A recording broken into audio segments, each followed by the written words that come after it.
Hello students, welcome to Magnet Brains Hindi. मैं हूं अंकिता, आपकी इंग्लिश एजुकेटर, और आज मैं आप लोगों के लिए लेकर आई हूं क्लास 9 इंग्लिश बी हाइव की poem Legend of the Northland. और आज हम कवर करने वाले हैं इस पोम के मोस्ट इम्पॉर्टेंट क्वेश्चंस। तो चलिए वीडियो स्टार्ट करते हैं। पहला क्वेश्चंस जो आ रहे हैं वो है एक्सट्रैक्ट बेस्ड क्वेश्चंस। तो देख लीजिए हमारे कौन से एक्सट्रैक्ट्स हैं। Where they harness the swift reindeer to the sledges when it snows and the children look like bear's cubs in their funny furry clothes. They tell them a curious story. I don't believe it's true, and yet you may learn a lesson if I tell the tale to you. Basically ये दो stanzas को combined करके questions पूछे जा रहे हैं आपसे। तो यहाँ पर आपको देखना है कि पहले स्टैंजा में क्या है और ये अगले स्टैंजा में क्या है। और यहाँ पर यही बात हो रही है कि नॉर्थलैंड रीजन जो है, जो नॉर्थ पोल के तरफ है, पोलर एरिया है, पोलर रीजन है, वो किस तरीके का एरिया है, वहाँ पर लाइफ कैसी है। तो एग्जैक्ट लाइफ के बारे में नहीं बताया है, हिंट्स दिए हैं कि किस तरीके की लाइफ है। तो वहाँ पर बहुत ठंड होती है, इट्स वेरी स्नोई, आइस होती है हर तरफ, वहाँ पे बारहसिंगा होता है और एक स्लेज होता है। स्लेज क्या है? वहाँ का व्हीकल कह सकते हैं, एक छोटी सी बग्गी जो स्किट करती है या फिसलती हुई चलती है। और उसे कौन खींचता है? रेंडियर्स खींचते हैं उसे। और रेंडियर्स क्या होते हैं, फिर से बता देती हूँ, बारहसिंगा। यहाँ पर वहाँ के जो लोकल लोग हैं वो किस तरीके के होते हैं, उनके बच्चों के बारे में बताया गया है कि जब छोटे छोटे बच्चे ऊनी कपड़े पहनते हैं, क्योंकि वहाँ पर बहुत ज़्यादा ठंड होती है, तो जो वुलन पहनते हैं या ऊनी कपड़े पहनते हैं, उनके जो रेशे होते हैं वो इतने लंबे रेशे होते हैं कि ऐसा लगता है मानो भालू के बच्चे बैठे हों। They look so beautiful, so pretty. Okay, तो ये जो पहला स्टैंजा है इसमें यही बताया गया है। अगले स्टैंजा में बताया गया है स्टोरी के बारे में, यानी लेजेंड के बारे में। लेजेंड का मतलब मैंने आपको क्या बताया था स्टूडेंट्स? लेजेंड का मतलब होता है एक ऐसी स्टोरी जो पीढ़ी दर पीढ़ी चलती आई है। ऐसी स्टोरी जो पीढ़ी दर पीढ़ी चलती आई है, यानी जनरेशन टू जनरेशन जो स्टोरीज़ हमेशा से चली आई हैं। ये इस तरीके की स्टोरीज़ आपको हर जगह मिलेंगी। हो सकता है आपके जहाँ आप रहते हो या जहाँ जिस एरिया से, जिस रीजन से आप बिलोंग करते हो, वहाँ भी कुछ स्टोरीज़ चलती आई हैं जो बचपन में आपको आपके पेरेंट्स ने सुनाई होगी। और वो स्टोरीज़ यूजुअली ट्रू नहीं होती, सही नहीं हो, रियल नहीं होती, सही कहना तो ठीक नहीं होगा, ट्रू नहीं होती, कि वास्तव में घटित नहीं होती हैं।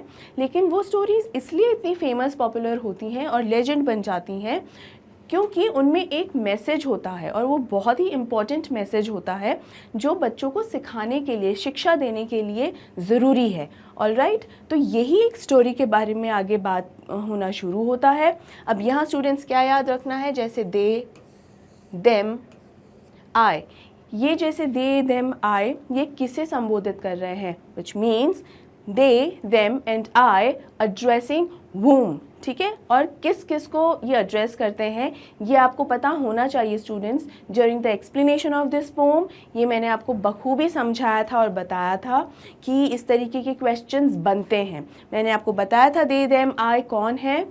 और एक बात याद रखना कि इस तरीके के क्वेश्चन स्पेशली इस पोम से आते हैं कि दे कौन है, देम कौन है, आई कौन है, तो हमेशा इसका ध्यान रखना। ऑलराइट, चलिए अब आगे बढ़ते हैं। जो हमारा पहला क्वेश्चन है वो है the poetic device used in the fourth phrase of the extract is, यानी पहला ही जो क्वेश्चन है वो किस पर है? वो है पोएटिक डिवाइस पे। मैं इसकी पोएटिक डिवाइसेस भी आपको अच्छे से पढ़ा चुकी हूँ, समझा चुकी हूँ डिटेल्ड में, तो आपको पहचानना मुश्किल नहीं होगा कि कौन सी पोएटिक डिवाइस है जो फ्रेज नंबर 4 में है। फ्रेज 4 का मतलब होता है लाइन नंबर 4। तो 1 2 3 4, so this is the 4th line. और यहाँ पर क्या लिखा हुआ है? इन देयर फनी फरी क्लोथ्स, इन देयर फनी फरी क्लोथ्स। तो पहले तो आपको, आई होप आपको ये समझ में आ ही गया होगा कि देयर कौन है। देयर कौन है? द चिल्ड्रन, जो बच्चे हैं उनकी बात हो रही है यहाँ पे। अब यहाँ इस फ्रेज को अच्छे से पढ़िए। क्या है? इन देयर फनी फरी क्लोथ्स। क्या यहाँ पर आपको कुछ रेपिटेशन नज़र आ रहा है किसी तरीके का? क्या यहाँ आपको ये समझ में आ रहा है कि कुछ साउंड है और किसी वर्ड के पहले साउंड हैं जो बार बार रिपीट हो रहे हैं और there is at least one repetition here. अगर ऐसा है स्टूडेंट्स तो जल्दी से, मैंने आपको छोटा सा हिंट भी दे दिया है अपने क्वेश्चन में ही, आपको पता चल गया होगा कि कौन सी पोएटिक डिवाइस है जो यहाँ यूज़ हुई है। अगर आपको समझ में आ गया होगा तो अभी तक आप ऑप्शन लिख चुके होंगे अपने कमेंट्स में, और ऑप्शन है alliteration. This is the correct answer. How? अगर आपने कोई दूसरा ऑप्शन सेलेक्ट किया है तो मैं यहाँ आपको क्लियर कर देती हूँ। ऑलिट्रेशन क्या होता है? हर वर्ड का जो पहला साउंड होता है, किसी भी वर्ड का शुरुआती साउंड, वो मैच करना चाहिए रेपिटेशन में सिंगल फ्रेज के अंदर या सिंगल लाइन के अंदर। ठीक है, तो हमारी बात हो रही है फ्रेज नंबर 4 की, फ्रेज नंबर 4 की। तो ये फ्रेज नंबर 4 है। यहाँ पे इन देयर फनी फरी क्लोथ्स, तो ये देखिए, ये भी यहाँ पर भी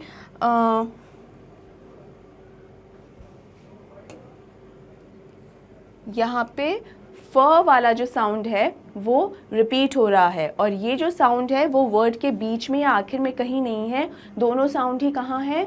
वर्ड्स के स्टार्टिंग में है। और यही रूल होता है, यही कंडीशन है ऑलिट्रेशन का, कि जब भी साउंड वो रिपीट हो रहा है वो वर्ड के स्टार्टिंग का वेरी फर्स्ट साउंड, जो सबसे पहला साउंड होता है किसी भी वर्ड का, वो अगर रिपीट हो रहा है तभी उसे ऑलिट्रेशन कहा जाएगा। So option B would be the correct answer, and yes, option B alliteration is the correct answer. अब देख लेते हैं हमारा अगला क्वेश्चन। और स्टूडेंट्स भूलना नहीं है, ऑप्शंस लिखते जाने हैं। You don't have to write the whole sentence, you only have to write the option, कि कौन सा ऑप्शन सही होगा। And I am sure maximum number of questions के आंसर आप सही देंगे, एंड आई विश कि सभी क्वेश्चंस के आंसर आप सही ही दें। ऑलराइट, सेकंड क्वेश्चन है, the poet tells the tale curious because. अब अगर हम देखें, जो दो स्टैंजाज यहाँ कंबाइन किए गए थे, तो जो सेकंड स्टैंजा था जिसमें स्टोरी के बारे में बात हुई थी, वहाँ इस स्टोरी के लिए वर्ड यूज़ हुआ है क्यूरियस। तो यही पूछा जा रहा है कि जो पोएट है वो क्यों, पोएट कौन है? स्टूडेंट्स जल्दी से पोएट का नाम लिखिए कि ये जो पोम है किसने लिखी है। आई एम श्योर आपको याद होगा, भूलना नहीं है। हर पोम के पोएट का नाम आपको पता होना चाहिए। जितनी भी स्टोरीज़ हम पढ़ रहे हैं उसके ऑथर्स का नाम भी आपको पता होना चाहिए। अगर कोई लॉन्ग आंसर है तो इट्स बेटर कि हम थोड़ा सा जिस भी पोम से या जिस भी चैप्टर से वो ऑथर का या पोएट, वो जो क्वेश्चन पूछा गया है उसमें, उस क्वेश्चन से रिलेटेड जो भी पोएट या ऑथर हैं, थोड़ा सा 1 या 2 लाइन भी उनके बारे में लिखेंगे तो it would be very good, it would be much much much better. तो आप ये कीजिए।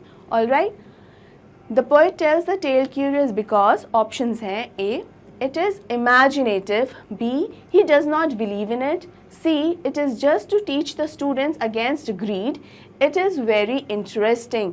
यानी 4 ऑप्शंस आपको दिए गए हैं कि क्यूरियस क्यों है ये स्टोरी, क्योंकि ये सिर्फ एक इमेजिनेटिव स्टोरी है। ठीक है, दूसरा है he does not believe in it, ये जो पोएट है वो बिलीव नहीं करती हैं इस स्टोरी में, विच इज़ ट्रू, वो सच में इस स्टोरी में बिलीव नहीं करती हैं। वो उन्हें ये लगता है कि ये स्टोरी वास्तव में घटित नहीं हुई है, ये सिर्फ किस लिए है ये स्टोरी?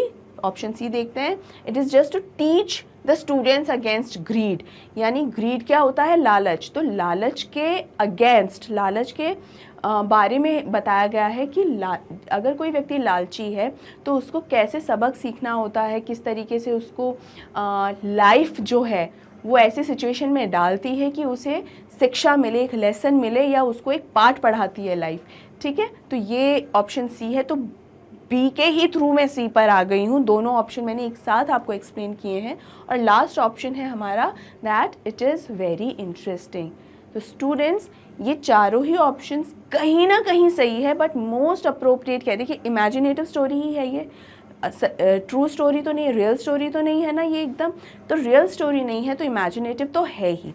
लास्ट ऑप्शन भी है हमारा, it is very interesting, which is very true, ये स्टोरी इंटरेस्टिंग है। बी ऑप्शन है कि जो पोएट हैं वो बिलीव नहीं करती हैं स्टोरी में कि ये सच्ची कहानी है, that it's a real story, ये भी बात सही है। और ऑप्शन सी है कि सिर्फ स्टूडेंट्स को ग्रीड के अगेंस्ट सिखाने के लिए स्टोरी है। So all the 4 options are correct, but which one is suitable for the question that the poet tells the tale curious because he does not believe in it. ठीक है, he does not believe in it. अब यहाँ मैंने आपको यहाँ मैंने ही लिखा हुआ है और इसीलिए मैंने ये भी पूछा कि कौन पोएट है, किसने लिखी है इसको। सो क्या मैंने यहाँ जो ही लिखा हुआ है वो सही है? स्टूडेंट्स, आपको बताना है इसका सही answer. B is the correct answer. और आपको ये भी साथ साथ बताना है कि ये जो ही है इसमें ये मैंने सही लिखा है या नहीं, और अगर गलत लिखा है तो सही क्या होगा और नाम क्या है हमारे पोएट का। ऑलराइट, और अगर मैंने सही लिखा है तो सही ही है। चलिए बढ़ते हैं हमारे अगले क्वेश्चन की ओर। Complete the analogy, serious, funny, ordinary. Analogy क्या होता है? एनालॉजी होती है, जैसे हमने यहाँ पर दो ऑप्शंस दिए हैं, अगर आप देखें तो ये बीच में दोनों वर्ड्स के बीच में ये जो साइन है ये कोलन है और यहाँ पर डबल कोलन है, ठीक है। It means this is one pair, this is another pair. तो दो पेयर हैं, एक वो पेयर है और ये दूसरा पेयर है, और इस पेयर को आपको कंप्लीट करना है। तो वहाँ देखेंगे तो जो एक ऑपोजिट वर्ड्स जो होते हैं, तो एक सीरियस है और दूसरा फनी, ठीक है। तो एक दूसरे के एग्जैक्ट ऑपोजिट हैं। अब इसी एक्सट्रैक्ट में दो एक्सट्रैक्ट्स दिए हुए हैं आपको, इनमें से आपको एक ऐसा वर्ड चूज़ करके लिखना है यहाँ पे जो ऑर्डिनरी के एकदम ऑपोजिट हो। तो ऑर्डिनरी का अर्थ क्या होता है? ऑर्डिनरी का मीनिंग क्या है? साधारण। क्या है? साधारण। ऑर्डिनरी का अर्थ होता है साधारण। तो ऐसा एक वर्ड जो साधारण के एकदम उल्टा है, ठीक है, एकदम विपरीत है। तो विपरीत है तो कौन सा वर्ड होगा? वेल, जो दो स्टैंजाज हैं उसमें फर्स्ट स्टैंजा में वो वर्ड नहीं है स्टूडेंट्स। जो सेकंड स्टैंजा है उस स्टैंजा की आई थिंक फर्स्ट फ्रेज में ये वर्ड है, और ये वर्ड शायद है, वेल पहले आप जल्दी जल्दी लिखिए कि कौन सा वर्ड है ये, उसके बाद ही मैं लिखूंगी। And I hope, I am sure आपने अपने कमेंट बॉक्सेस में इसका आंसर लिख दिया होगा। और अब मैं लिखती हूँ इसका correct answer, and the correct answer is curious. The correct answer is curious. Curious का क्या मतलब होता है? उत्सुकता होना। तो किसी चीज़ को लेकर उत्सुकता होना। लेकिन जब मैंने आपको ये पोम एक्सप्लेन की थी तो उस दौरान मैंने आपको बहुत अच्छे से समझाया था कि यहाँ क्यूरियस का मतलब सिर्फ उत्सुकता होना नहीं है, ये भी एक है, एक एक्साइटमेंट और एक अलग लेवल पर ये क्यूरियोसिटी इस पोम को लेकर जाती है। किस लेवल पर लेकर जाती है? इंटरेस्टिंग लेवल पर लेकर जाती है। That it is something very interesting. If you remember correctly, during the explanation of this poem I explained it to you very clearly. मैंने बहुत अच्छे से आपको समझाया था क्यूरियस का मीनिंग क्या होता है और इस पोम में ये किस तरीके से इस्तेमाल हुआ है। अब अगर आप में से कुछ स्टूडेंट्स ये सोच रहे हैं कि मैम, जब भी पोम के अंदर हम कुछ पढ़ते हैं तो जो वर्ड हम पढ़ रहे होते हैं अक्सर उस वर्ड का जो मीनिंग है वो कुछ और ही निकल कर आता है, ऐसा क्यों है? वेल स्टूडेंट्स, ऐसा नहीं है कि उस वर्ड का मीनिंग कुछ और निकल के आता है। इनफैक्ट उस वर्ड का वही मीनिंग बताया जा रहा है जो उस वर्ड का मीनिंग है। द थिंग इज़, पोम एक ऐसा पीस ऑफ वर्क होता है जिसमें आपको हर एक शब्द के एक एक्सटेंडेड मीनिंग पता चलता है। यानी अभी आपको क्या पता चलता है कि यस का मतलब क्या है? हाँ। नो का मतलब क्या है? ना। ठीक है, ये एकदम लिटरल मीनिंग पता चल जाते हैं, हाँ या ना, एकदम शाब्दिक अर्थ आपको पता चल जाते हैं।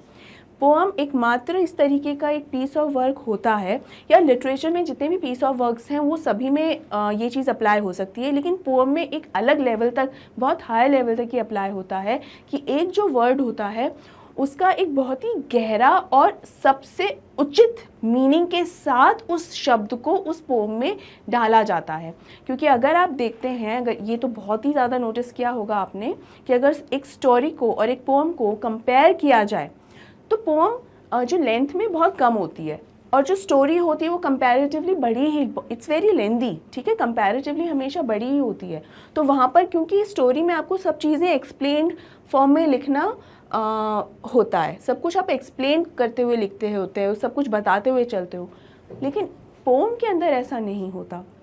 इनफैक्ट पोम में आप हर शब्द जो है वो बहुत बड़े मीनिंग का एक समावेश होता है, तभी तो वो छोटे में ही निपट जाती है कि भाई हाँ, छोटी सी ही पोम हमने लिखी और वो कंप्लीट कर दी, ठीक है। इसी लेकिन उनके मीनिंग्स बहुत गहरे होते हैं, मैसेजेस जो होते हैं वो बहुत ही डीप होते हैं, तो और वो बहुत ही मीनिंगफुल होते हैं और बहुत ही अप्रोप्रिएट भी होते हैं, और अगर हम माने या उनको समझें तो हमारी लाइफ में वो बहुत एक ज्ञान देने का काम करते हैं। तो इसीलिए ये जो वर्ड्स होते हैं उनको कभी भी स्पेशली पोअम के अंदर उनका लिटरल मीनिंग या शाब्दिक अर्थ पकड़ के हमें नहीं चलना होता है। जो उनके डिटेल्ड मीनिंग्स होते हैं उन्हें ही हम समझकर बढ़ते हैं। आई होप ये आपको क्लियर हुआ होगा और इस कन्फ्यूजन से भी आप थोड़े से बचे होंगे कि मीनिंग हमने तो ये याद किया हुआ है लेकिन यहाँ पर तो कुछ और ही मीनिंग निकल कर आता है। ऑलराइट, चलिए अब आगे बढ़ते हैं। ये है हमारा अगला stanza. Then good Saint Peter grew angry, for he was hungry and faint, and surely such a woman was enough to provoke a saint. अब यहाँ मैं आपको जल्दी से रिवाइज करवा देती हूँ कि किसके बारे में है। यह वो सिचुएशन आ चुकी है जब हमारे सेंट पीटर जो हैं वो बहुत गुस्सा हो चुके हैं, उस किससे, ओल्ड वुमन से गुस्सा हो चुके हैं, और इसीलिए वो कहते हैं कि ये जो वुमन है वो सेंट पीटर को प्रोवोक करने के लिए। अब प्रोवोक का मतलब क्या है? प्रोवोक का मतलब होता है उकसाना, ये मैंने आपको पहले भी बताया हुआ है।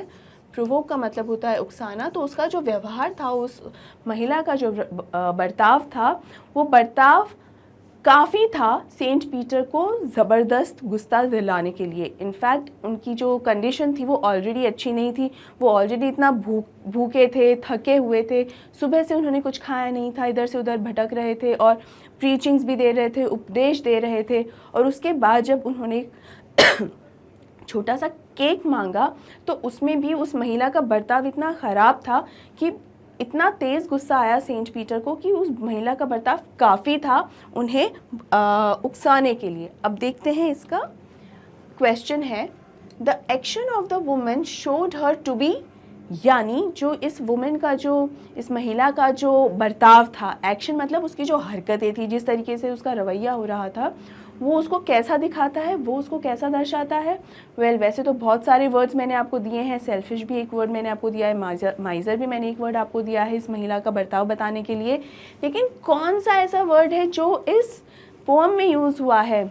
आई थिंक आप सबको पता होगा, और वो है grid, greedy.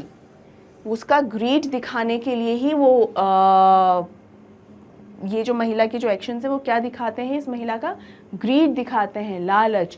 So what kind of a person this woman is? Greedy. यानी किस तरीके की हुई ये महिला? ग्रीडी हुई। चलिए आगे बढ़ते हैं। The word provoke in the extract means, अब देखिए हिंदी में तो मैंने आपको शाब्दिक अर्थ बता दिया प्रोवोक का कि क्या होता है। तो वर्ड प्रोवोक जो है यानी उकसाना, एक्सट्रैक्ट में क्या मतलब है इसका? एक्सट्रैक्ट में इसका मतलब है कि किसी को गुस्सा दिलाना। To write it in English, उकसाने का मतलब यही होता है कि किसी को आप गुस्सा दिला दो और उसको ऐसी कंडीशन में पहुंचा दो कि वो अपना गुस्सा आप पर निकाले भी, और उसके जो एक्शंस हों वो उस गुस्से से ही फुल ऑन मतलब प्रेरित ही हो जाए गुस्से से। ठीक है, गुस्सा हावी हो जाता है आपके ऊपर, और हावी हो जाने के बाद फिर जो आपका रवैया होता है उसे उकसाना कहते हैं। तो टू मेक समवन एंग्री, और यहाँ कौन गुस्सा हो गए थे? Saint Peter. अगला क्वेश्चन है, Why was Saint Peter angry? Because of the actions of that old woman.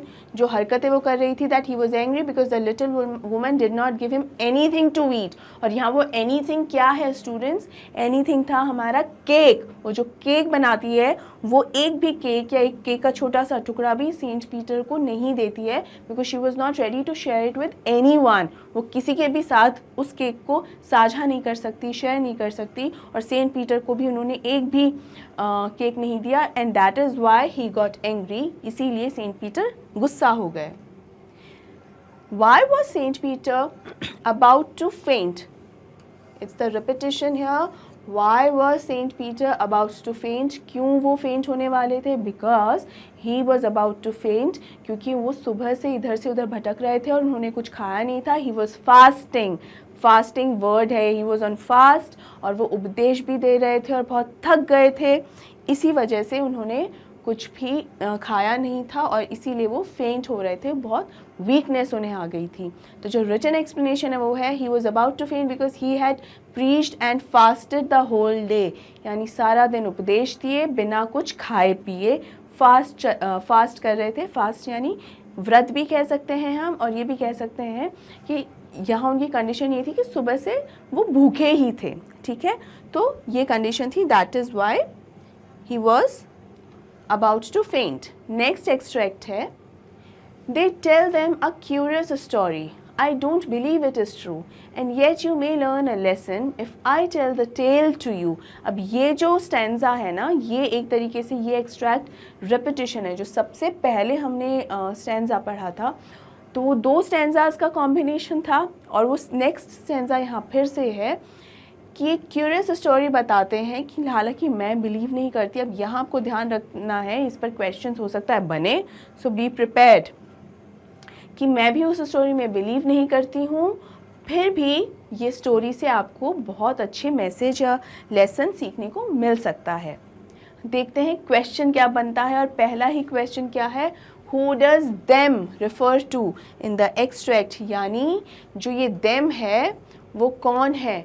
Students, मैंने आपको अच्छे से समझाया है और बार बार बताया है कि यहाँ पर ये क्वेश्चंस पूछे जाएंगे, एग्जाम्स में भी अक्सर बनते हैं। सो दे टेल देम, तो दे कौन है और देम कौन है। देम है the children of natives of Northland. Natives क्या हुए, NATIVES। नेटिव्स कौन हुए, नेटिव्स का मतलब हुआ रहवासी। कहाँ के, नॉर्थलैंड के। तो नॉर्थलैंड के जो रहवासी हैं, रहवासी। अब ये रहवासी, तो बच्चे भी तो वहाँ के रहवासी ही हुए। बेसिकली यहाँ पर मतलब है जो बच्चे हैं वहाँ, जो एंसेस्टर्स हैं वहाँ, उनके बच्चे जो हैं, तो वो ही है देम। तो देख लेते हैं क्या सही है। Yes, children of the Northland, children of the Northland, Northland के बच्चे या नॉर्थलैंड के लोगों के बच्चे, that's one and the same thing. ये भी लिखेंगे, it is absolutely correct. I hope ये समझ में आ गया होगा। आगे बढ़ते हैं। द स्टोरी बिलोंग्स टू, अब यहाँ पर जगह बेसिकली पूछी जा रही है कि ये स्टोरी कहाँ से बिलोंग करती है, कहाँ की स्टोरी है। ठीक है, बिलोंग्स टू मतलब जहाँ से जुड़ी हुई होती है, या जैसे अगर मैं आपसे पूछूं you belong to which place, तो आप किस जगह से आते हैं या आप कहाँ से बिलोंग करते हैं।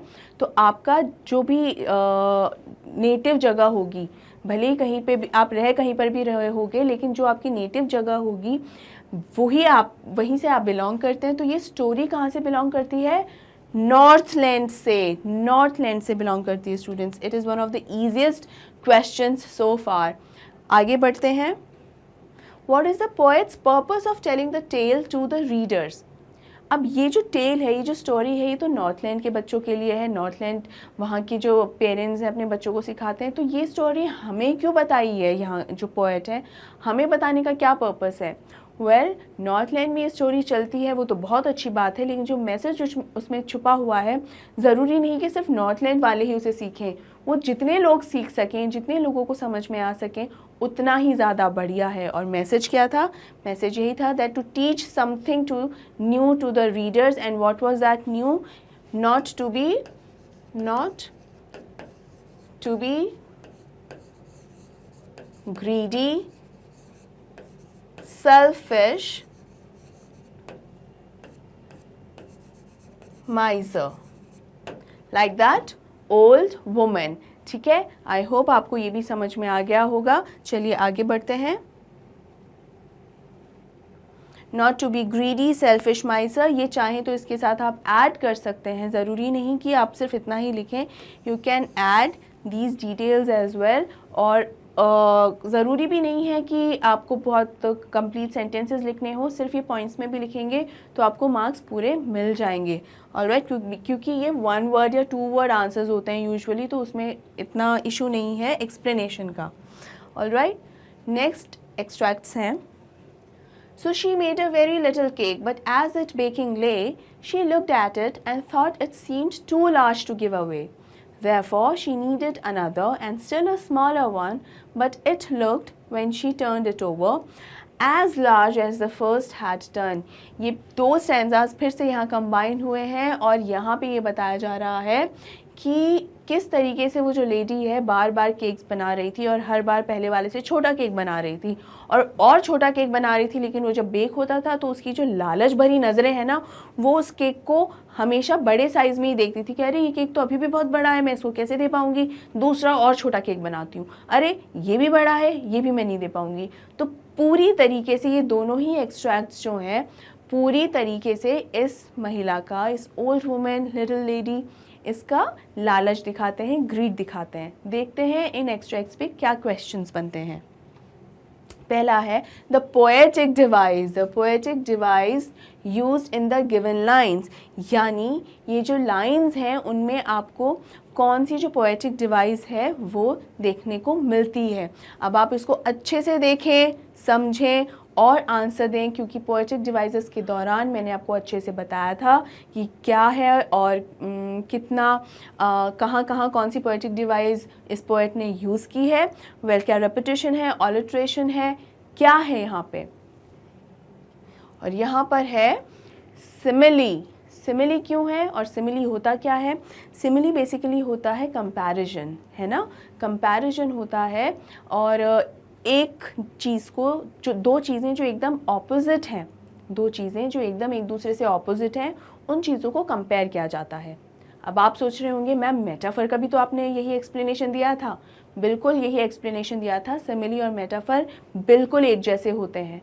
तो मैम डिफरेंस क्या है? डिफरेंस ये है कि सिमिली के अंदर दो ऐसे वर्ड्स आते हैं जिसकी वजह से आपको पता चल जाता है कि ये सिमिली है, मेटाफर नहीं। और वो दो वर्ड्स कौन से हैं? मैं यहाँ लिखती हूँ और आप अपने कमेंट सेक्शंस में लिखिए कि कौन से हैं वो दो वर्ड्स।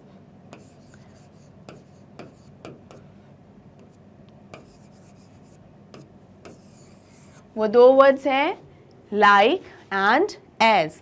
इन दोनों में से कोई भी एक, या कई बार दोनों ही आ जाते हैं, दोनों में से कोई भी एक आ जाता है अगर, and if there is a comparison, तो क्या होता है वो, तब उसे कहा जाता है सिमिली।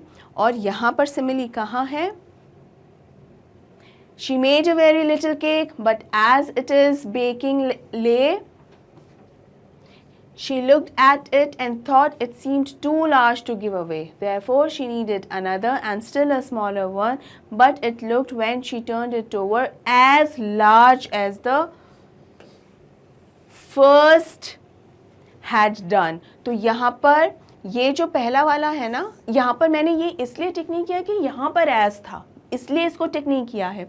यहाँ इसको मैंने इसलिए टिक किया है क्योंकि बेसिकली ये पहली बार केक है। मुझे इसे अंडरलाइन करना चाहिए था। ये जो फर्स्ट टाइम ये केक बनाती है और ये जो केक बनाती है, तो यहाँ इन दोनों को कंपेयर किया जा रहा है बेसिकली, और यहाँ साइज़ भी हो रहा है, ठीक है। तो साइज़ का कंपैरिजन जब किया जा रहा है और फिर जब आ रहा है as large as the first had done, so actually there was no comparison at all. फिर भी शी इज़ कंपेयरिंग, क्योंकि ये उस केक से डिटैच नहीं हो सकती है और इसीलिए वो महिला बहुत ग्रीडी भी है। आई होप स्टूडेंट्स ये आपको समझ में आया होगा that the poetic device has been used here is simile. अब यहाँ हो सकता है कि आपको ये कन्फ्यूजन भी हो कि मैम दो केक्स को कंपेयर कर रहे हैं तो केक्स तो सेम ही है, अनलाइक कहाँ हुए या डिफरेंस कहाँ आया? वेल स्टूडेंट्स, यहाँ बेसिकली डायरेक्ट केक कंपेयर नहीं हो रहा है। यहाँ जो केक्स का कंपैरिजन दिखाया जा रहा है ना, कि पहले वाला केक उसको बड़ा लग रहा था तो उसने और छोटा बनाया, फिर उस महिला को फिर से वो दूसरा वाला केक बड़ा लगने लग गया तो और छोटा बनाया। तो ये जो कंपैरिजन हो रहा है ना, एक केक का दूसरा, दूसरे केक का तीसरे से, ये बेसिकली किस चीज़ से कंपेयर हो रहा है? यहाँ पे ये कंपेयर हो रहा है ग्रीड से। देखिए ये कुछ कीवर्ड्स हैं, अगर मैं आपको बताऊं तो ये यही आपको ध्यान रखना है। ग्रीड से कंपेयर हो रहा है। उसकी जो माइजरी है, जो उसकी कंजूसियत है, उस कंजूसी से ये कंपेयर हो रहा है। तो यहाँ पे केक और ग्रीड ये तो सेम नहीं है ना, तो यहाँ इसी चीज़ का कंपैरिजन हो रहा है कि केक का कंपेयर कर रहे हैं ग्रीड से। बेसिकली ये जो पूरा ये जो कंपैरिजन है, पूरा जो दो स्टैंजाज में आपको बताया गया है, एक स्टोरी सी हो गई है दोनों स्टैंजाज में कि एक केक बनाया, दूसरा केक बनाया, तीसरा केक बनाया, और तीनों के अंदर कि ये और भी छोटा केक होना चाहिए, फिर और भी छोटा, नहीं अभी भी ये किसी को दिया नहीं जा सकता, इससे भी छोटा केक होना चाहिए। और ये फुल ऑन उसकी ग्रीड दिखाता है उस ओल्ड लेडी की। आई होप अब ये आपको एकदम अच्छे से क्लियर हुआ होगा और आपको समझ में आया होगा that why simile is a poetic device used by the poet here. Next question is, what aspect of her character is highlighted in the above stanza?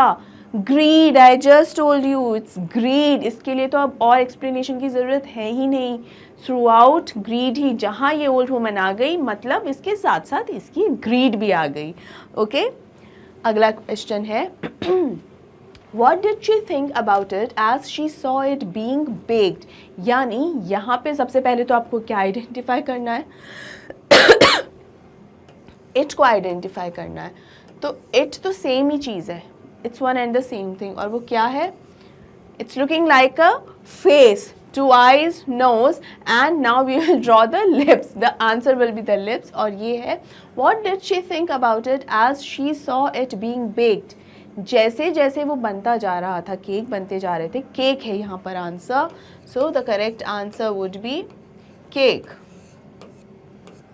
Alright, so the correct answer would be cake. और एकदम वो देखती थी तो क्या सोचती थी कि ये और बड़ा है ये केक, तो चैरिटी या देने के लिए बिल्कुल भी सही नहीं है, because the size is too big. और यही इसका रिटन एक्सप्लेनेशन भी होगा, that she thought that the cake was too big to be given away in charity. Charity का मतलब होता है दान पुण्य करना, चैरिटी का मतलब होता है दान। ठीक है, तो किसी को भी दान में देने के हिसाब से ये जो केक है वो एक बहुत बड़ा केक है, इससे छोटा केक काफ़ी है। इतना बड़ा केक तो देने के लिए बिल्कुल ठीक नहीं है। और थ्रू आउट उसका लेडी का यही चलता रहा, थ्रू आउट उसको हर केक बड़ा ही लग रहा था, चाहे वो कितना भी छोटा सा केक बना ले। और लास्ट में तो उसने एकदम वेफर जैसा केक बनाया, वो भी उससे सेंट पीटर को नहीं दिया गया। Next, short answer type questions. अब यहाँ पे स्टूडेंट्स फिर से हम आ जाते हैं हमारी मार्किंग स्कीम के ऊपर। मैं आपको क्विकली समझा दूँ कि मार्किंग स्कीम के अकॉर्डिंग ही आपको आंसर्स को अपने फ्रेम करना है, बिल्कुल देखना है। ऐसा नहीं है कि अगर what is a ballad, is this poem a ballad, तो ऐसा आपको नहीं करना है कि अगर ये आ गया है इस तरीके का कोई भी क्वेश्चन तो बस अगर आपको आंसर आता है और बहुत बढ़िया आंसर आता है लेकिन शॉर्ट आंसर टाइप क्वेश्चन में है, फिर भी आप उसको एक पेज लंबा आंसर लिख देंगे, ऐसा नहीं करना है। हो सकता है कि कुछ स्टूडेंट्स ने ये बात ऑलरेडी जानते हों और उन्होंने चूंकि मेरे पुराने वीडियोस देखे हैं तो वो जानते होंगे मैंने ये बात कही, लेकिन जिन स्टूडेंट्स ने पहले वाले वीडियोस नहीं देखे हैं प्लीज़ देखिए। और यहाँ सुन लीजिए जो मैं ये कहना चाह रही हूँ मार्किंग स्कीम के लिए, कि हमेशा मार्क्स देखकर और उसके अकॉर्डिंग ही आपको अपने आंसर की लेंथ को डिसाइड करना है, समझना है। 2 मार्क्स के क्वेश्चन के अंदर 1.5 पेज लंबा आंसर लिखना बिल्कुल भी ठीक नहीं है। अब हम देख लेते हैं हमारे पहले शॉर्ट आंसर टाइप क्वेश्चन को, what is ballad and is this poem a ballad, ये हमें देखना है। तो yes, this poem is a ballad. और बैलेड क्या होता है? एक तरीके का सॉन्ग होता है। Ballad is like what? Ballad is like a song जो जनरेशन टू जनरेशन चलता हुआ आता है।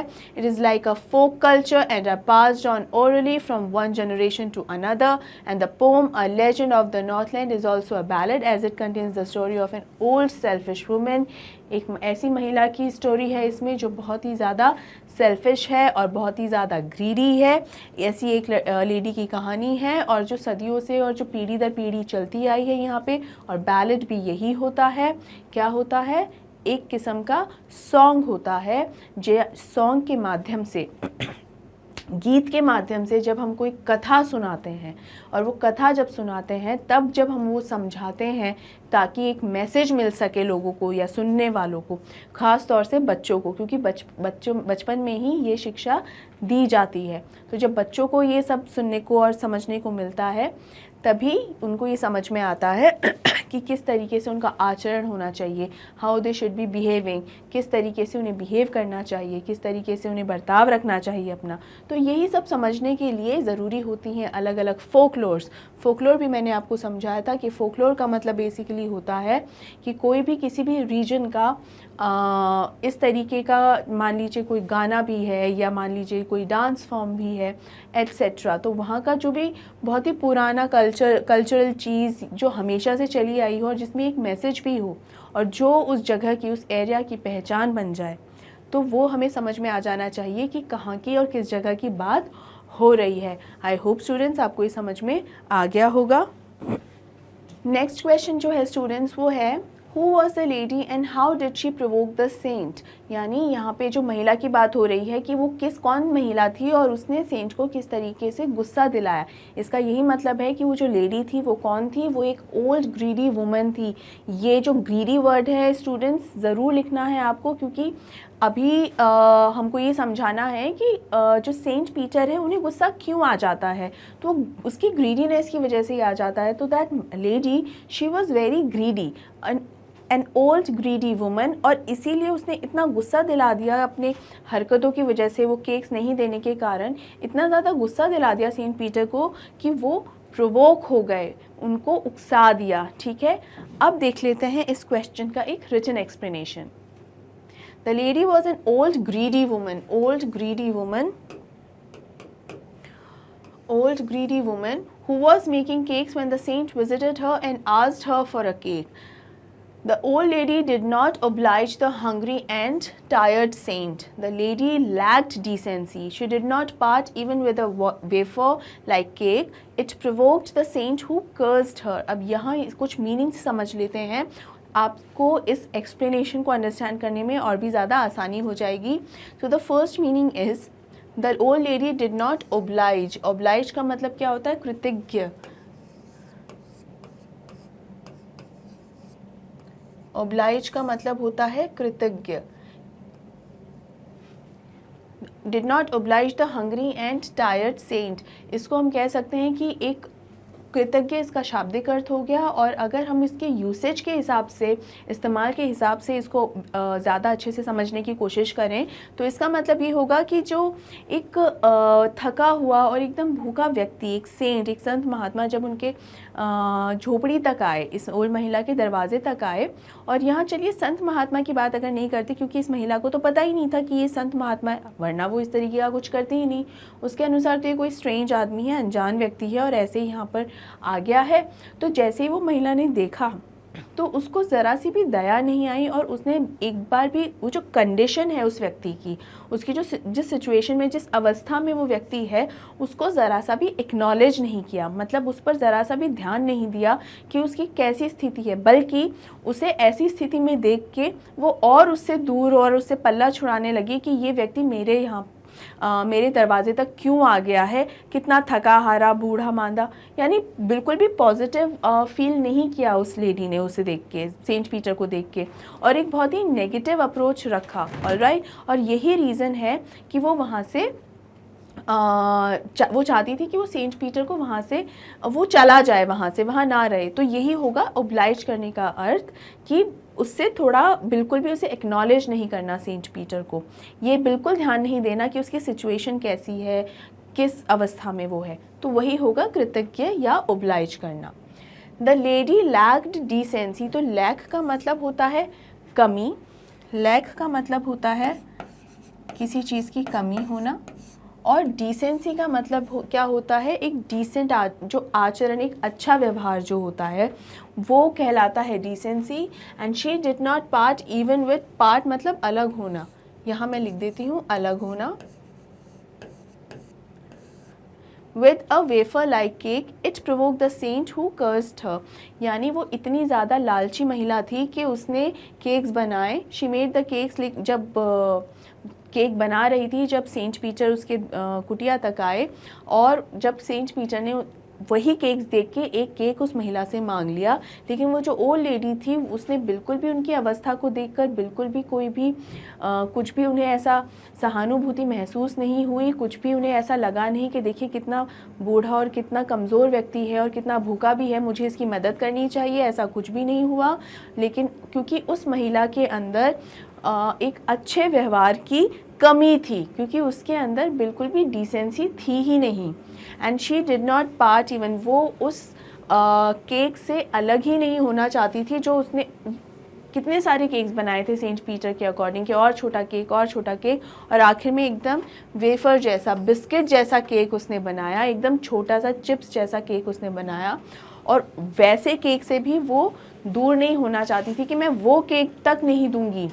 तो इसीलिए क्या हुआ, जो महिला है, इन्हीं हरकतों के कारण इस महिला ने क्या किया, सेंट पीटर को उकसा दिया, गुस्सा दिला दिया, उन्हें प्रोवोक कर दिया। आई होप स्टूडेंट्स ये आपको अच्छे से क्लियर हो गया होगा।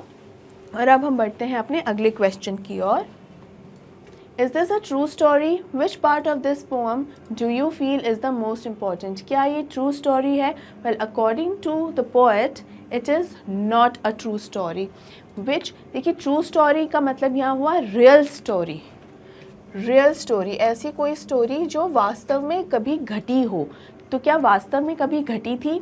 नहीं, ऐसी कोई स्टोरी वास्तव में घटी नहीं। Which part of this pome do you feel is the most important? कौन सा पार्ट सबसे ज़्यादा महत्वपूर्ण है इसका? अब अगर याद हो तो ऐसा ही सिमिलर सा क्वेश्चन हमने मल्टीपल चॉइस क्वेश्चंस में भी किया था, और मैंने आपको बताया था इस पोम के जितने भी मल्टीपल चॉइस क्वेश्चंस थे वो सारे के सारे कहीं ना कहीं इस तरीके के थे कि सभी के सभी शॉर्ट आंसर टाइप क्वेश्चंस में बन सकते हैं।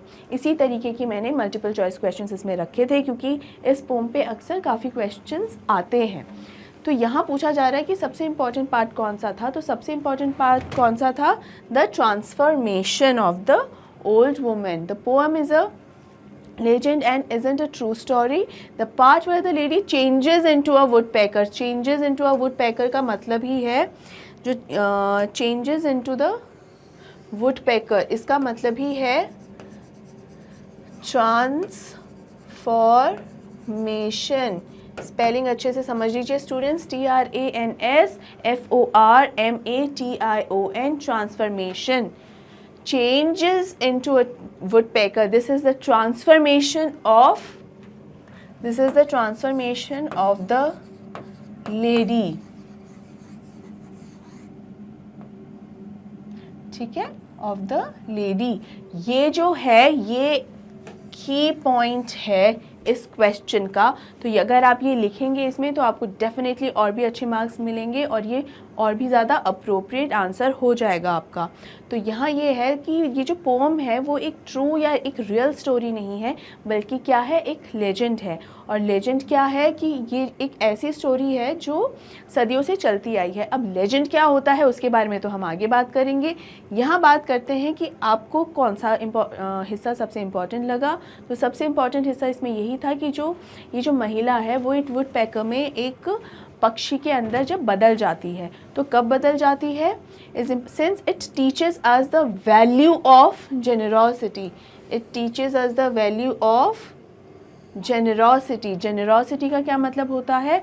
उदारता। ठीक है, उदार भाव जो आप में होता है, यानी if you have a big heart, if you have the emotions where you can help people, यानी अगर आपका मन, आपका दिल इतना बड़ा है कि जहां आप ऐसे लोगों की मदद कर सको जिन्हें वास्तव में आपकी सहायता की ज़रूरत है और आप उनकी सहायता करने के लिए सक्षम भी हैं, तो ऐसे में ज़रूरी है कि आप, इसका मतलब हुआ कि आप जेनरस व्यक्ति हैं। तो वही सिखाती है कि जेनरस होना चाहिए। लेकिन ये महिला क्या जेनरस है? बिल्कुल भी नहीं। और ये जेनरस नहीं थी, इसीलिए तो ये एक वुडपेकर में बदल गई। She transformed into a woodpecker and being caring and charitable. generous होना चाहिए, caring होना चाहिए और charitable भी होना चाहिए। क्या होना चाहिए? charitable भी होना चाहिए। तो we shouldn't judge a person based on their looks and give us as much as possible. charitable का मतलब मैंने आपको बताया था, charity का मतलब होता है दान पुण्य करना, और जो व्यक्ति दान पुण्य करता है that becomes चैरिटेबल। वो व्यक्ति की चैरिटेबल करते हैं बहुत, जो भी दान पुण्य किया जाता है उसे हम चैरिटेबल कह सकते हैं, that he is very charitable, बहुत ही दान पुण्य करते हैं।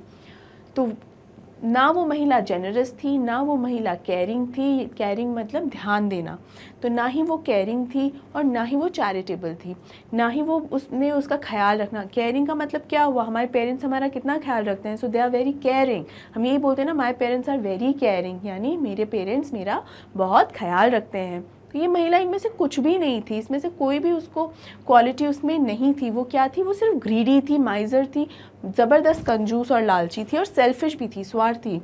तो हमें कभी भी किसी इंसान की अपीयरेंस पे कि वो किस तरीके का दिखता है उस पर ध्यान ना देके और उसकी सहायता करनी चाहिए जितना संभव हो सके। और इस महिला ने क्यों इसकी सहायता नहीं की थी सेंट पीटर की?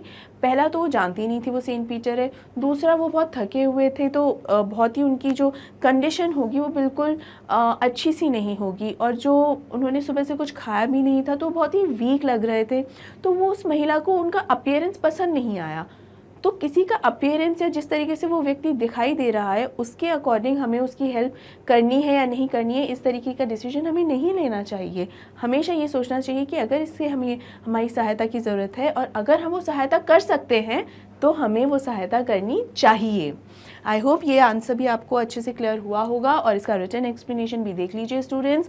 आपके एग्ज़ाम्स में अगर ये क्वेश्चंस बनते हैं तो ये रिटन एक्सप्लेनेशन आपको बहुत काम आने वाला है। उसके साथ साथ मैंने अभी जो पॉइंट आपको लिखवाया ट्रांसफॉर्मेशन ऑफ द वुमन, उस पॉइंट को भी इसमें आप बिल्कुल ऐड कर सकते हैं। चलिए आगे बढ़ते हैं। What is a legend? Why is this poem called a legend? ये क्वेश्चन हम एक बार पहले भी सॉल्व कर चुके हैं, एक बार पहले भी इसका आंसर मैं आपको एक्सप्लेन कर चुकी हूँ। अभी क्विकली फिर से बता देती हूँ कि लेजेंड क्या है। ये मोस्ट इंपॉर्टेंट क्वेश्चंस के अंदर मैं इसीलिए लेकर आई हूँ शॉर्ट आंसर्स में, क्योंकि ये क्वेश्चन भी अक्सर आता है कि लेजेंड क्या है। लेजेंड बेसिकली वो स्टोरी होती है, देखिए वैसे तो लेजेंड हम यही मान के चलते हैं कि जिसे हम बहुत ज़्यादा मानते हैं। जैसे मान लीजिए कि दिलीप कुमार हैं, तो वो इंडियन फिल्म इंडस्ट्री के एक तरीके से देखा जाए तो मैक्सिमम नंबर ऑफ़ लोग जो हैं, जो एक्टर्स स्पेशली, वो उनसे बहुत इंस्पायर होते हैं। तो एक तरीके से दिलीप कुमार क्या हो गए, हम सबके लेजेंड हो गए, जिन्हें हम बहुत मानते हैं, ठीक है, इंस्पायर होते हैं जिनसे। लेकिन वहीं जब स्टोरी के माध्यम से इसे देखा जाए तो अगर दिलीप कुमार की भी बात करें तो हर पीढ़ी, अब वो रहे नहीं लेकिन आज की पीढ़ी भी उन्हें फॉलो करती है। उनकी जो एक्टिंग स्किल्स थी, जिस तरीके के एक्सप्रेशंस वो देते थे या जिस तरीके की डायलॉग डिलीवरी उनकी थी, आज तक लोग उन्हें फॉलो करते हैं और एज एन इंस्पिरेशन वो लेते हैं हमेशा से कि वो बहुत इंस्पायरिंग है। उसी तरीके से जब स्टोरी की बात की जाए तो ऐसी स्टोरी जो पीढ़ी दर पीढ़ी यानी जनरेशन टू जनरेशन चलती रहती है और जिसमें एक मैसेज होता है और उस मैसेज से हमेशा हमें सीखने को मिलता है, तो वो एक लेजेंड बन जाती है। और ये पोम एक लेजेंड क्यों है? ये पोम भी लेजेंड इसीलिए है क्योंकि नॉर्थ इंडियन के जो लोग हैं वो अपने बच्चों को पीढ़ियों से ये स्टोरी सुनाते आ रहे हैं, और इस स्टोरी में भी एक बहुत ही इम्पॉर्टेंट एक मैसेज है, और वो है कि कभी ग्रीडी नहीं होना है, हमेशा जेनरस रहना है, केयरिंग रहना है, और हमेशा लोगों की हेल्प करनी है, मतलब चैरिटेबल रहना है जहाँ तक आपके लिए संभव हो। वही जो similar to what we just did. Okay, देख लेते हैं इसका एक written explanation. A legend is a tale या स्टोरी। टेल का मतलब ही होता है story. That's carried down from generation to generation. Generation to generation का मतलब होता है पीढ़ी दर पीढ़ी या पीढ़ियों से चली आ रही। They don't have a scientific explanation of the tales but are mythological. It has a message or moral. अब ये scientific explanation का मतलब ये होता है anything which has a reason. यानी scientific में basically facts से जुड़ी हुई बातें होती हैं। facts से जुड़ी हुई बातें वो वाली बातें होती हैं जहाँ हर चीज़ को प्रूव करने की ज़रूरत होती है with some या तो experiments के थ्रू या किसी भी चीज़ के थ्रू facts के बेस्ड पर, ठीक है। वहाँ पर हम कोई भी superficial चीज़ मानकर नहीं चलते हैं या based on myths या उस पर मानकर नहीं चलते हैं। If we can prove something तो अभी हम वो उस चीज़ को एक्सेप्ट करते हैं। लेकिन जब हम माइथोलॉजी की बात करते हैं तो माइथोलॉजी जो वर्ड है वो बना ही किससे है? MYTH, myth.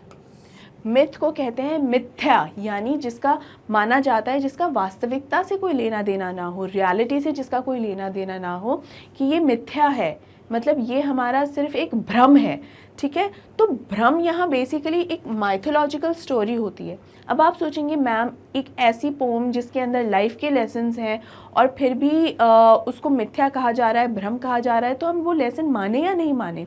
वेल स्टूडेंट्स, यहाँ भ्रम वो मैसेज नहीं है, वो स्टोरी है। वास्तव में या वास्तविकता में कभी ऐसा नहीं हुआ कि सेंट पीटर ने किसी महिला को एक पक्षी बना दिया था। ये सिर्फ ये बात समझाने का एक तरीका है, एक आपको ये सिखाने का एक तरीका है कि जब हम कुछ गलत करते हैं तो उसका रिजल्ट भी गलत होता है। अगर फैक्ट के बेसिस पे मानेंगे कि तो जो भी हम whatever we do it every action has an equal and opposite reaction। अब जो भी काम करेंगे, सी हो गया ना साइंटिफिकली प्रूव कि जो भी काम आप करेंगे उसका रिजल्ट तो आपको मिलेगा ही ना।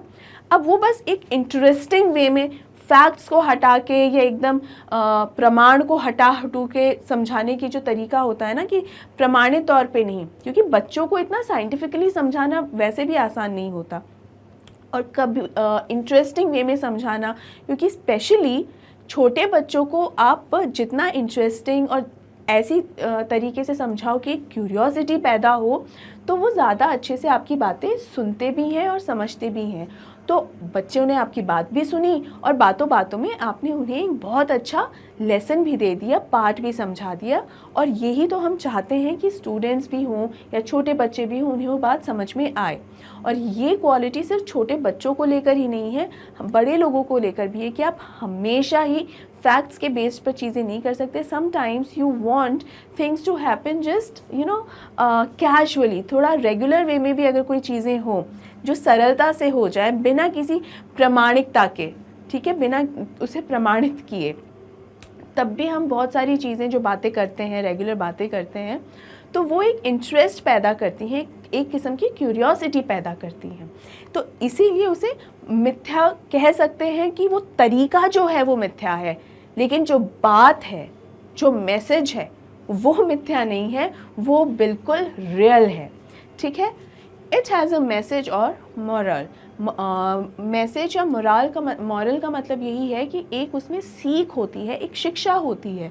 And the poet starts by saying that he doesn't believe, कि वो बिलीव नहीं करती हैं इसमें in the tale, but finds the message enriching. Enriching का मतलब क्या होता है? समृद्ध। समृद्ध का अर्थ क्या होता है? मतलब किसी चीज़ से परिपूर्ण होना, यानी आपके पास सब चीज़ें एकदम आपके पास अच्छे से हैं, यानी किसी भी चीज़ की कमी नहीं होना। तो ये जो स्टोरी है, उसका जो मैसेज है, वो बहुत ही भरपूर मीनिंग रखता है एकदम।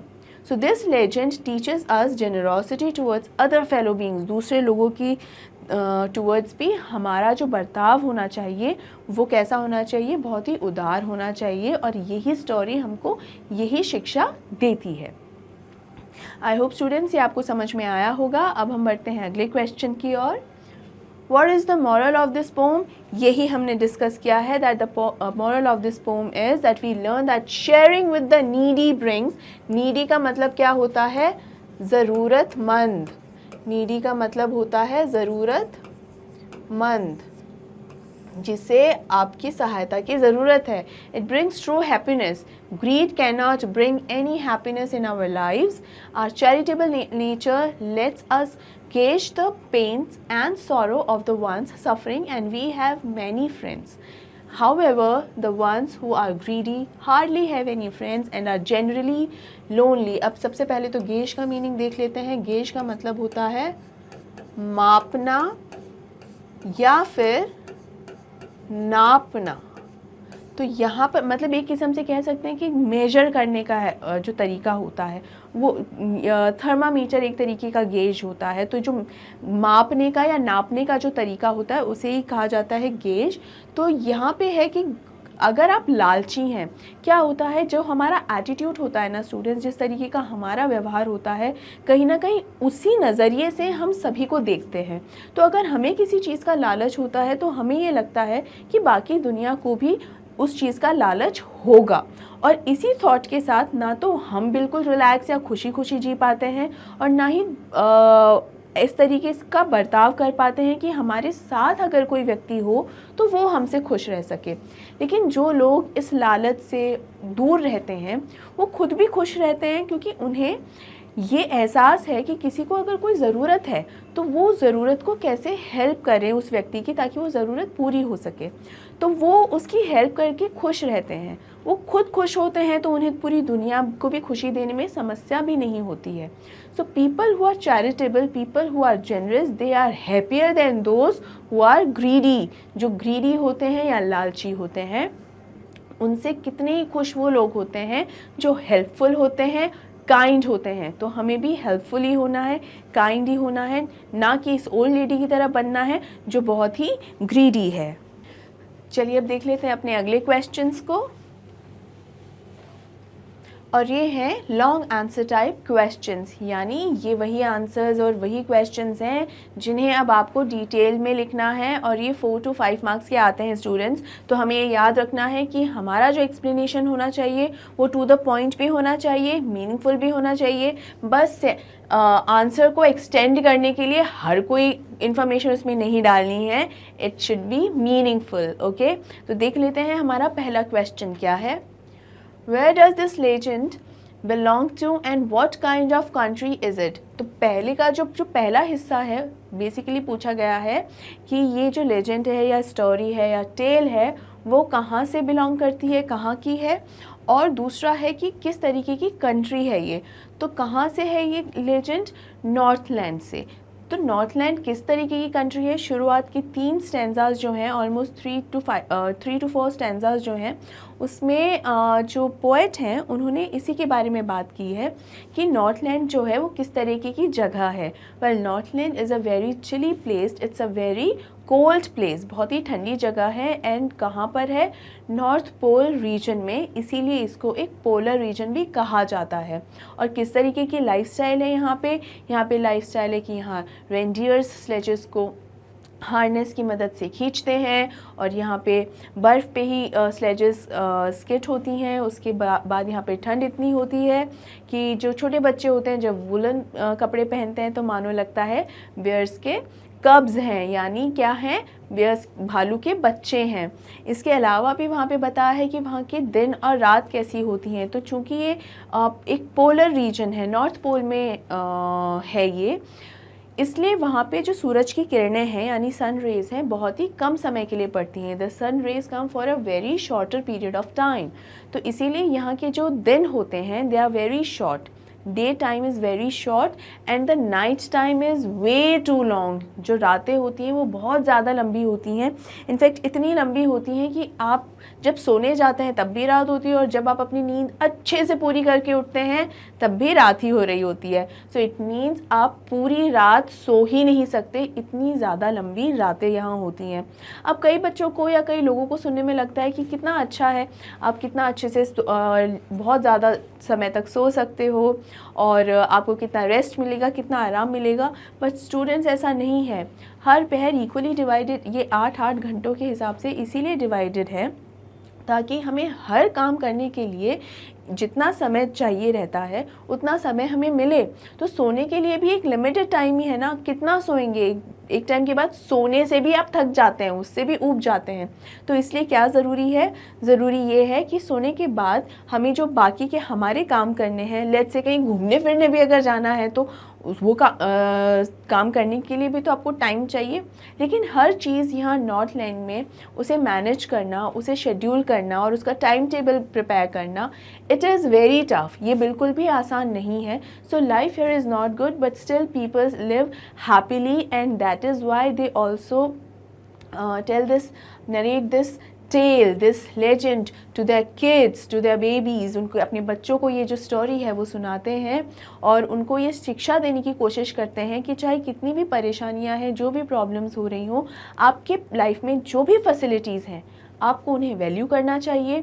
चाहे कितना भी प्रॉब्लम्स हैं आपको उन्हें फेस करना चाहिए। और अगर किसी नीडी को आपकी हेल्प की ज़रूरत है तो ज़रूर, अगर आप उसकी मदद करने की क्षमता रखते हैं तो ज़रूर वो मदद करनी चाहिए, और ना ही ग्रीड रखना चाहिए या माइजरी होनी चाहिए आप में। ऐसा आपका सेल्फिश एटीट्यूड नहीं होना चाहिए। आइए अब देख लेते हैं इस क्वेश्चन का एक रिटन एक्सप्लेनेशन जो आपको अपने आंसर्स लिखने में हेल्प करेगा। The legend belongs to the Northland. कहाँ पे बिलोंग करता है? नॉर्थलैंड। और कैसी जगह है ये? An area that could refer to any of the extremely cold countries. Basically Northland उन एरियाज़ को, उन देशों को यहाँ पर रिप्रेजेंट कर रही है विच आर वेरी कोल्ड, जो बहुत ही ज़्यादा ठंडे इलाके हैं। ठीक है। In the earth north polar region, यानी हमारा जो प्लैनेट अर्थ है उसके जो नॉर्थ पोल की तरफ जितने भी कोल्ड रीजन्स हैं, कोल्ड एरियाज़ हैं, उन सभी एरियाज़ को रिप्रेजेंट करता है हमारा Northland. Okay, such as Greenland, the northern regions of Russia जैसे Siberia, or the Scandinavian countries, Denmark, Norway and etc. These are some of the places, ये कुछ countries हैं, कुछ regions हैं, places हैं जो अर्थ के नॉर्थ पोल साइड में हैं। अगर हम ये माने ये अर्थ है तो north, south, east and west. Alright, तो इस एरिया पे जो हैं, अगर हम कहें ये जो एरिया है, इस एरिया पे इस तरफ अगर जो भी कंट्रीज़, जो भी देश या एरिया, रीजन जो यहाँ पर स्थित हैं, उन्हें ही नॉर्थलैंड से एड्रेस किया गया है, संबोधित किया गया है कि कितना मुश्किल है। तो ये सभी जगह को नॉर्थलैंड रिप्रेजेंट करता है। It is a cold place where days are short, जहाँ दिन बहुत छोटे होते हैं, and the nights are long, जो रात होती हैं बहुत ही ज़्यादा लंबी होती हैं। The Northland is a cold snow covered region near the North Pole. Here the days are shorter and the nights are longer. As a result there are very few hours in a day. ये दिन छोटे, रातें लंबी होने की वजह से ही they get a very lesser number of hours, day hours. ठीक है, दिन में बहुत ही कम समय होता है इनके लिए, बहुत ही कम टाइम मिलता है। ठीक है, आगे बढ़ते हैं। The people are unable to sleep through the night because the nights are very long and very cold. बहुत ही ज़्यादा लंबी रात होती है, एक तो ये है, और ऊपर से कोल्ड इतनी होती है, इतनी ज़्यादा ठंडी होती है that it is not that comfortable. वो बिल्कुल भी आरामदायक नहीं होती हैं। तो इतनी ज़्यादा ठंड में इतनी ज़्यादा लंबी रातें हैं और बिल्कुल भी कंफर्ट नहीं मिल रहा है, तो वो बहुत ही ये एक किस्म का स्ट्रगल ही हो गया। तो यहाँ के लोगों के लिए ये भी एक स्ट्रगल है जो उन्हें रोज़ फेस करना होता है, regular. Northland is a cold place, so that children have to wear funny furry dresses to protect themselves from cold, and these dresses make them look like bear cubs. Bear cubs मतलब भालू के बच्चे। तो जो कपड़े ये पहनते हैं वो बहुत ही फ़नी और क्यूट से लगते हैं और बहुत ही फरी होते हैं। फरी मतलब फ़र, यानी जो रेशे होते हैं उसके काफ़ी लंबे होते हैं, और इसी वजह से वो बच्चे जब इस तरीके के कपड़े पहनते हैं तो बहुत ही प्यारे भी लगते हैं, क्यूट भी लगते हैं, और ऐसा लगता है मानो भालू के बच्चे हों। आई होप स्टूडेंट्स आपको यहाँ तक ये अच्छे से समझ में आ गया होगा। ये explanation to the point explanation है, and it is sufficient to write the answer for this question. आगे बढ़ते हैं। नेक्स्ट क्वेश्चन है, briefly narrate the legend of the old woman and Saint Peter. तो ये जो the legend of the old woman and Saint Peter है, तो आप यहाँ पर ये कंफ्यूज मत होइएगा कि यहाँ पे जो ये टाइटल जो है इस पोएम का टाइटल क्या है, अ लेजेंड ऑफ द नॉर्थलैंड। तो नॉर्थलैंड की जो लेजेंड है या स्टोरी है बेसिकली, उससे यहाँ पे कंपेयर करके यहाँ मत कंफ्यूज हो जाइएगा कि टाइटल तो कुछ और है और यहाँ पर ओल्ड वुमेन और सेंट पीटर का नाम दिया हुआ है। बेसिकली आइडिया ये है कि ओल्ड वुमेन की स्टोरी और सेंट पीटर की स्टोरी जो है वो यहाँ पे पूछी जा रही है कि इनकी बेसिकली इन दोनों की स्टोरी क्या है। और स्टोरी फुल्ली यही है स्टूडेंट्स जो इस पोएम की स्टोरी है। स्टोरी यही है कि किस तरीके से सेंट पीटर इस महिला के घर तक पहुँचे, वहाँ उसे केक बनाते हुए देखा तो एक केक मांग बैठे, क्योंकि उन्हें बहुत भूख भी लगी थी, बहुत थके हुए भी थे, सारे दिन की भटकते हुए प्रीच और उपदेश देते हुए वो थक गए थे। And since he was fasting as well, वो व्रत भी कर रहे थे, कुछ खाया हुआ भी नहीं था। So he was very hungry and very tired, बहुत ही ज़्यादा थके हुए थे, बहुत ही ज़्यादा भूखे भी थे। और यही कारण है कि जैसे ही वो यहाँ पहुँचे, इस महिला को देखा कि वो केक बना रही है, उन्होंने उस महिला से एक केक मांग लिया। The moment he reached her old lady's home, that cottage, he asked for a cake because he saw that she was baking cake when he reached her cottage. All right? यहाँ पे मैं आपको English और हिंदी दोनों में साथ साथ इसलिए एक्सप्लेन करती हुई चल रही हूँ स्टूडेंट्स, ताकि सभी स्टूडेंट्स को, सभी तरीके के स्टूडेंट्स को कंफर्टेबली अच्छे से समझ में आ जाए। ऑल राइट, चलिए बढ़ते हैं अपने रिटन एक्सप्लेनेशन की ओर। Once Saint Peter stopped by an old lady's cottage because he was feeling hungry and weak after the day's fasting. The lady was baking cakes on the hearth. Hearth का meaning मैंने आपको समझाया हुआ है। It is like a fire place, और हम कह सकते हैं कि ये वो जगह है एकदम देसी किचन में, जो देसी माइक्रोवेव की तरह हम इसे समझ सकते हैं, जहाँ पे एक जगह पे नीचे की तरफ तो फायर होती है, अच्छे से आग जल रही होती है अंगीठी की तरह, और there is a stand above, एक स्टैंड होता है ऊपर जहाँ पे जो भी चीज़ आपको पकानी है खाने की उसे बर्तन में डाल के आप वहाँ पर लटका देते हैं। यू हैंग दैट पॉट और पैन जो भी है उसको वहाँ पे आप लटका देते हैं। सो ये एक तरीके का देसी किचन का देसी माइक्रोवेव अंगीठी, ठीक है। तो ये यहाँ पर यही बात हो रही है कि सारा दिन फास्ट करने के बाद वो जब इस महिला की झोपड़ी पे पहुँचे, कॉटेज पे पहुँचे और देखा कि वो केक बना रही है, तो वो भूखे तो थे ही, तो एक केक मांग बैठे। But when Saint Peter asked her for one of cakes, she tried to make a tiny cake for him, but as it was looking she found it too large to be given away. It means that he asked for a cake, for a piece of cake, but the lady was greedy enough to give any cake to him, and every time she was making a cake she was trying to make it as small as possible, but still she could not part away with this cake because she thought she wasn't charitable, so she thought that this is again a too big cake to give away। यानी यहाँ पर यही कहना चाहते हैं कि जब ये भूखे थे और इन्होंने एक केक मांग बैठे, तो हर बार उस महिला ने एक नया केक बनाने की कोशिश की और हर बार एक केक पहले वाले से वो केक छोटा बनाने की कोशिश करती थी। लेकिन वो इतनी लालची महिला थी कि इतना छोटा केक भी, वो वेफर जैसा केक भी उसे लगता था कि ये बहुत बड़ा है, और वो सेंट पीटर को वो वेफर जैसा केक भी नहीं दे पाई। She was way too greedy. She tried baking 2 more times, but even the smallest of cakes seemed too large to her. Such greedy behavior of the lady annoyed the hungry saint. It means that she tried for 3 times, and when the third time came, she tried to bake a cake as small, as thin as a wafer. एक wafer की तरह उतना ही पतला दिखने वाला cake बनाया, उतना ही ज़्यादा छोटा केक बनाया, 3 बार केक बनाया और तीसरी बार तो एकदम वेफर जैसा ही केक बनाया, और हर बार छोटा केक बनाने की कोशिश वो करती रही। और जब ये हरकत उसकी देखी सेंट पीटर ने, वो इतना ज़्यादा नाराज़ हुए और वो बहुत ज़्यादा उससे गुस्सा हो गए। एंड ये जो महिला की ये जो हरकत थी, ये बर्ताव है, ये जो रवैया है, यही दिखाता है कि वो जो लेडी है कितनी ज़्यादा ग्रीडी है और सेल्फिश भी। He cursed her, saying that she was far too selfish to be a human, to have food, shelter and fire to keep her warm. Thus, she was transformed into a woodpecker. यहाँ पर उन्होंने उस महिला को क्या किया? श्राप दे दिया। He cursed that woman. Curse का मतलब ही होता है श्राप, ठीक है। कर्स का मतलब होता है श्राप। तो उसे श्राप दे दिया that this lady, she doesn't deserve to live like a human. ये जो महिला है वो एक इंसान की तरह जीने लायक ही नहीं है, because she is not valuing the facilities that she is having, she is not valuing and she is not ready to share it with anyone, and that's why she doesn't deserve to be a human, and so he turned her to be transformed her into a woodpecker।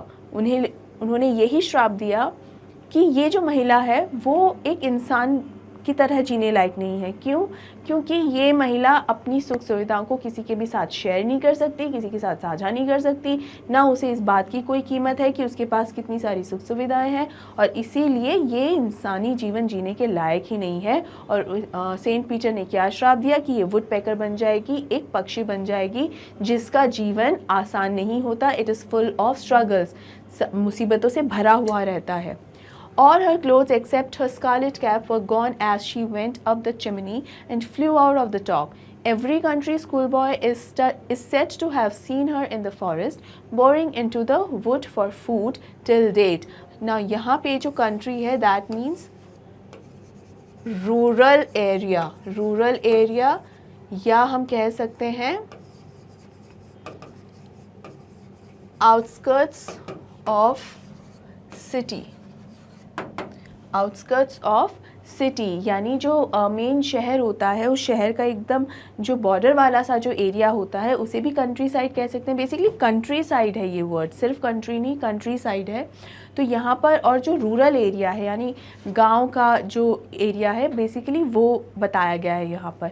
अब क्या हुआ है यहाँ पर, क्या कर्ज दिया हुआ है? The moment he cursed her, the moment Saint Peter cursed her, what happened? She didn't get a even a single chance to say something. That old woman didn't get a single chance to speak anything, and she turned into what? A bird named woodpecker. All right, now this, what happened, her clothes burned.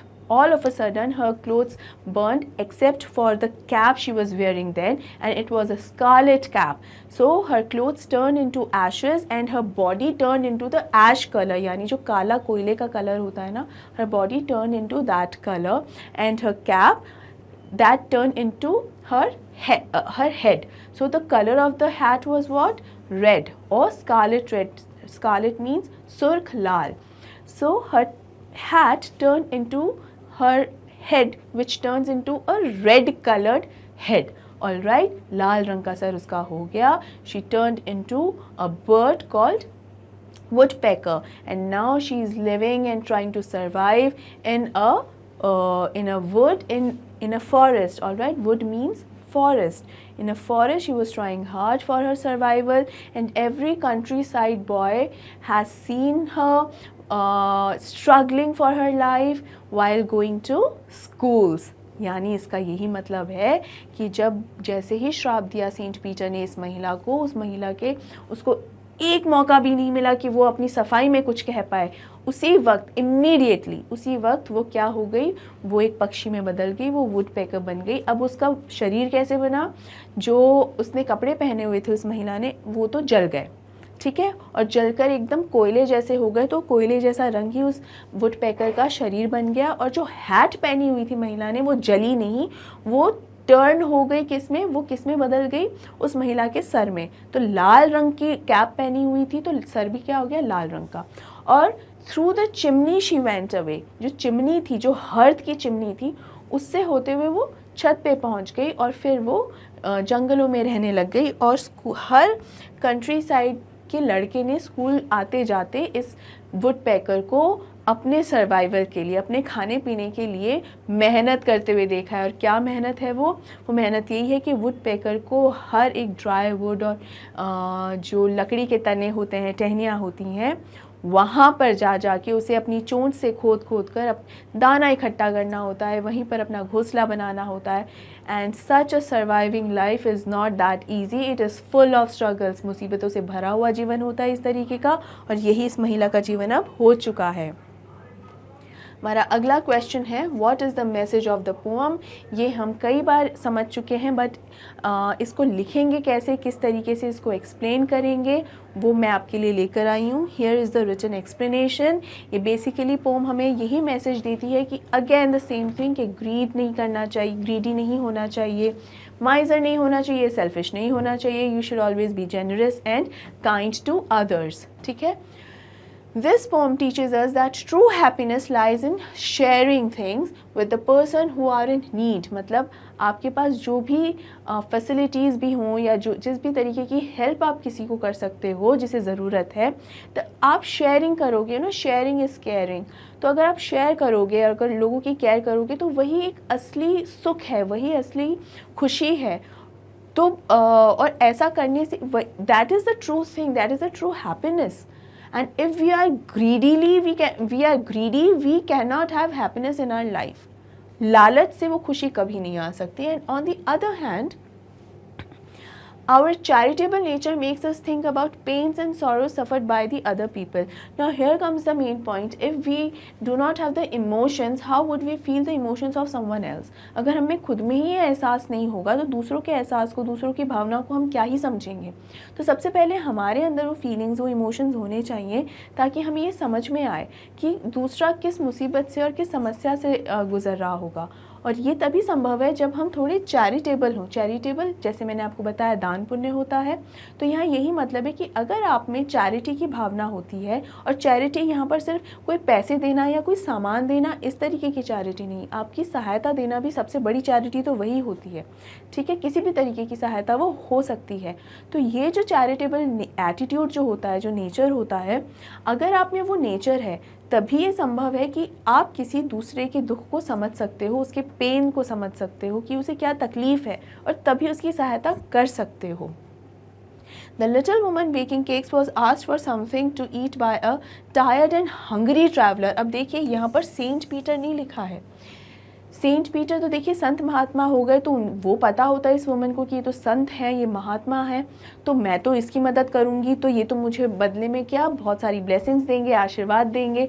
लेकिन इस महिला को पता ही नहीं था, तो पता नहीं था, तो इसीलिए यहाँ पर ये है कि कोई भी साधारण व्यक्ति हो, सिर्फ संत महात्मा ही नहीं, कोई साधारण व्यक्ति भी हो, एक अनजान व्यक्ति भी हो जो इतना ज़्यादा दुखी, परेशान, हारा हुआ, थका हुआ, भूखा, अगर आपसे थोड़ी सी सहायता मांगता है, और जैसे यहाँ पर उसने सिर्फ एक पीस ऑफ केक मांगा, एक केक का छोटा सा टुकड़ा मांगता है, तो वो उसे दिया ही जा सकता है। लेकिन इस महिला ने ऐसा नहीं किया।